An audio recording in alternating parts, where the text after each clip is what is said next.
Assalamualaikum warahmatullahi wabarakatuh. Izin memperkenalkan diri, nama saya Aminda Hurtunisa dengan NPM 20204064040307, Prodi Pendidikan Bahasa dan Sastra Indonesia. Pada kesempatan kali ini, saya dan teman-teman dari Prodi Pendidikan Bahasa dan Sastra Indonesia semester 1 diminta untuk menceritakan kembali drama yang telah dipentaskan dari kakak tingkat semester 5 yang berjudul Sayang Ada Orang Lain. Tapi sebelum itu, saya akan menyebutkan beberapa peran yang terlibat dalam pementasan drama tersebut. Yang pertama, Kak Rio Ahmad Rifai sebagai Suminta, Kak Julia sebagai Mini, istri dari Suminta, Kak Agung Saputra sebagai Hamid, Kak Lukman sebagai Pak Haji, Kak Ruda Alvina sebagai Sum atau penjual perhiasan, Kak Siti Rohmah sebagai tukang minyak, dan Kak Putri sebagai tukang sayur. Isi drama tersebut menjelaskan tentang satu keluarga yang serba kekurangan dalam ekonominya.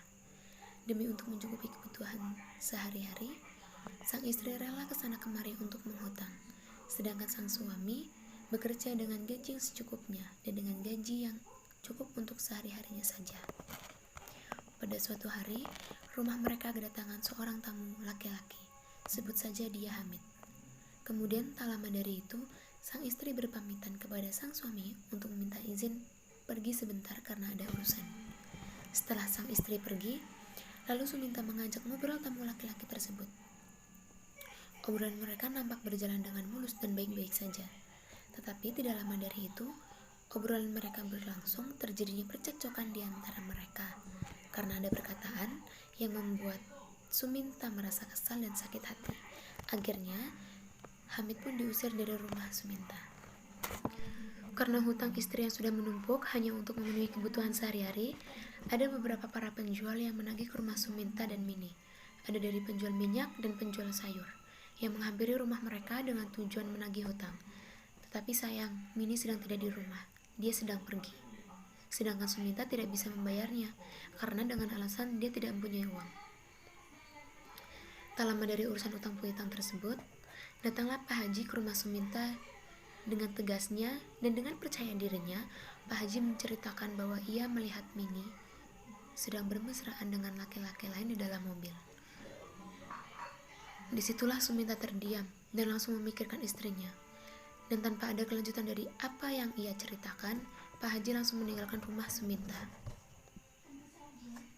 Tak lama dari Pak Haji pergi meninggalkan rumah Suminta, sang istri pulang dan dengan wajah yang seolah-olah tidak terjadi apa-apa.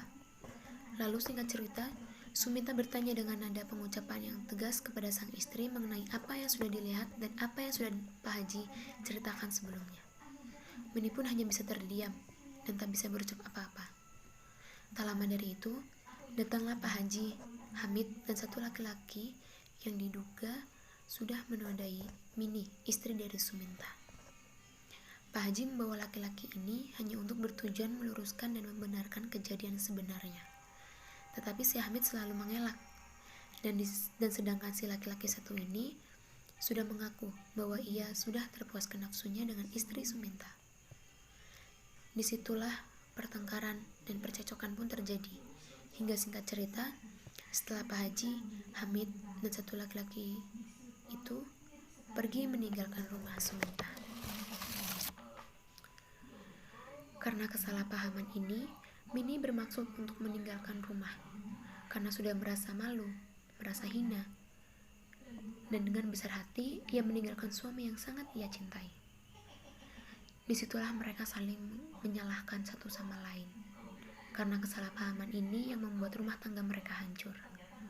Tak lama dari itu, perginya Mini dari rumah, terdengar kabar bahwa Mini mengalami kecelakaan yang cukup parah dan langsung dilarikan ke rumah sakit. Dalam keadaan Mini yang tidak sadarkan diri, ada satu surat yang Mini genggam di tangannya, yang ia tulis untuk suami tercinta. Kepergian Mini untuk selama-lamanya sangat membuat Suminta merasa bersalah, merasa menyesal, merasa tak berdaya, dan merasa gagal menjadi sosok kepala rumah tangga yang baik. Mungkin itu saja yang dapat saya sampaikan dengan yang saya bisa amati dari pementasan drama kakak tingkat semester 5 ini. Semoga bisa dipahami dan dimengerti.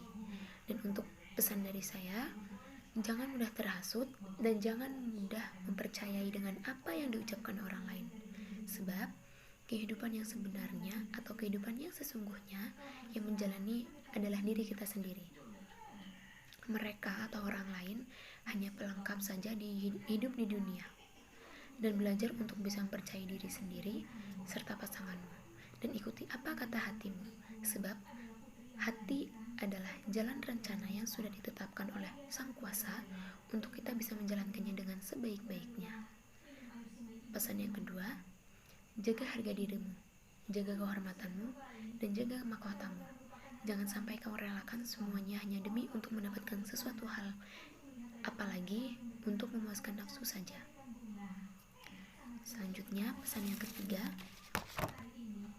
jangan mudah berputus asa, jangan mudah menyerah, dan harus selalu bersyukur dengan apa yang sudah diberikan. Selalu sabar dan selalu menerima apa yang sudah ditetapkan oleh Yang Maha Kuasa untuk kita. Usaha tidak pernah mengkhianati hasil, dan percaya bahwa rencana Yang Maha Kuasa lebih indah dan lebih menakjubkan dari apapun. Sekian dari saya. Wabillahi taufiq wal hidayah.